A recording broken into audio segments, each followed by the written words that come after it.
Kita kan kosong. Oh, alah. Kita kamu sudah.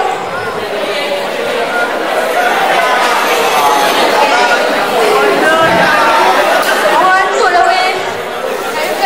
Banyak dah. Banyak dah pakai. Apa ni?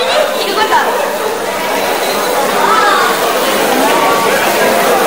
Adik pun guna bermimpi. Kau ni kan tak layak lah di sini.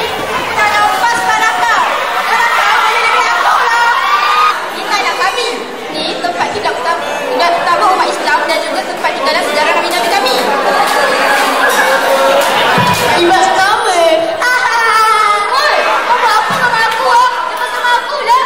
Orang buat apa dekat korang?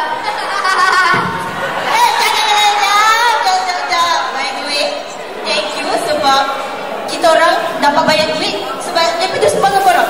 Tu tengok panjang pantas. Ada yang Israel. Korang tahu tak akan apa? Ini semua duit jualan barang-barang boykot. Tengok banyak betul tau. Buat kemelot. Kemelot. Kemelot.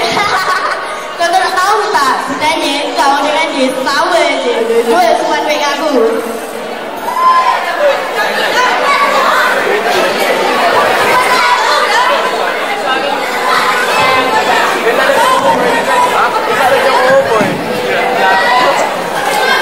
Serabut lah orang tua ni.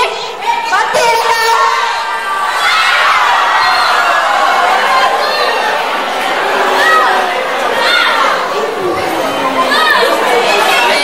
Aku rasa macam kita ni jahat sangat pula.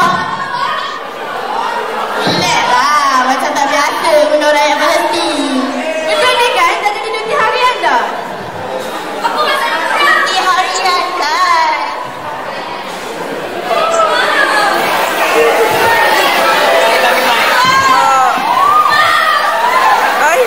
Semua dah laku. Kalau suka sumbang semua ni tak jadi. Kalau aku dengar cakap mak aku semua ni tak jadi. Wah itu mahal.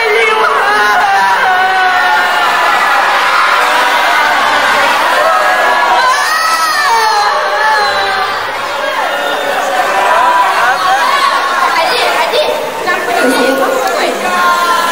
Adik, Mak nak minta maaf sebab Mak tinggal suara kat adik tadi.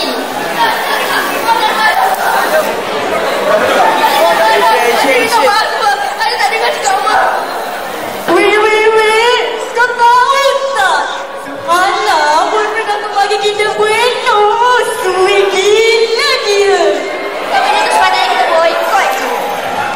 Sejak bila pula kau boykot macam ni? Semalam okey je. Itu cerita kisahlah. Tapi itu juga mak aku. Sebab kita patutnya sokong umat Islam. Tapi sebabkan sebab K-pop idol tu terus aku support salah pihak. Tapi tak apa, kita boleh berubah. Lagipun kita kan umat Islam. Kita kena nak tolong umat Islam yang lain. Bukan dia kita tolong umat besok. Tak munafik tu.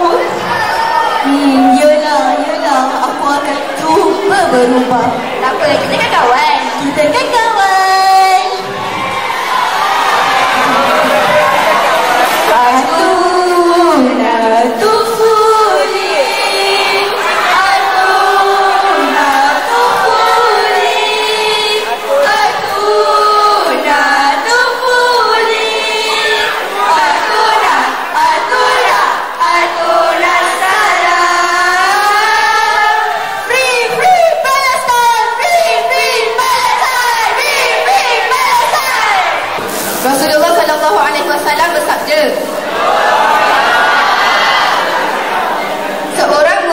adalah saudara bagi Muslim yang lain. Dia tidak menzaliminya dan tidak pula menyerahkannya kepada musuh. Hadis riwayat Bukhari dan Muslim. Assalamualaikum warahmatullahi wabarakatuh.